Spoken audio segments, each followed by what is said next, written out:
அனைவருக்கும் வணக்கம். நேரத்துக்கு உண்டான முக்கியத்துவத்தை பற்றி பார்க்க போகிறோம். ஒரு நேரம் அப்படிங்கிறது ரொம்ப முக்கியமா அப்படின்னு பார்த்தா, ஒரு இன்டர்வியூக்கு 2 நிமிடம் தாமதமாக போன அந்த நபருக்கு அந்த நிமிடத்தின் பலம், நிமிடத்தினுடைய முக்கியத்துவம் என்னங்கிறது கண்டிப்பாக தெரிய வரும்.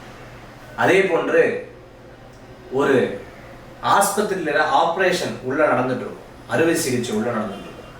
வெளியில் இருக்கக்கூடிய நபர்களுக்கு ஒருவேளை பிரசவம் நடக்கும் பொழுது அவங்க உள்ள இருப்பாங்க. வெளியில் இருக்கக்கூடிய நபர்கள் எப்போ முடிஞ்சு அவங்க வருவாங்க, என்ன செய்தி சொல்லுவாங்கன்னு காத்துட்டு இருப்பாங்க. அவங்களுக்கு ஒவ்வொரு நேரமும் நொடி பொழுதும் அவங்க கண்ணு முன்னாடி தெரிந்து போகும்.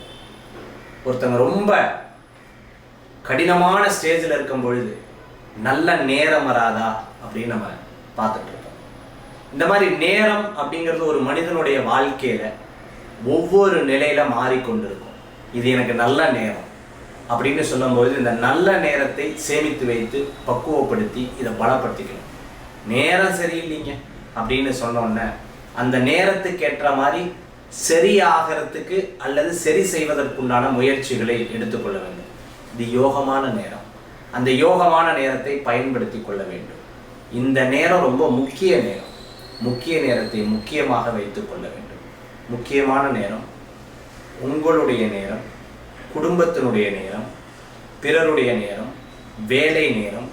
இப்படி உங்கள் நேரத்தை பிரித்து கொண்டால் வாழ்வில் பிரச்சனைகள் இருப்பது தவிர்ப்பது கண்டிப்பாக. ஏன்னா இந்த நேரத்தை மாற்றி பயன்படுத்தும் பொழுது நம்ம குடும்பத்தில் இருக்கிறவங்களுக்கும் வெளியில் இருக்கிறவங்களுக்கும் உங்களுடைய நேரத்தின் முக்கியத்துவம் அவங்களுக்கு தெரியாது.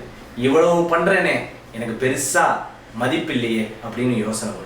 உங்கள் நேரத்தின் முக்கியத்துவத்தை நீங்கள் காமிங்க. கண்டிப்பாக உங்களால் அந்த நேரத்தை பொன்னான நேரமாக மாற்ற முடியும்.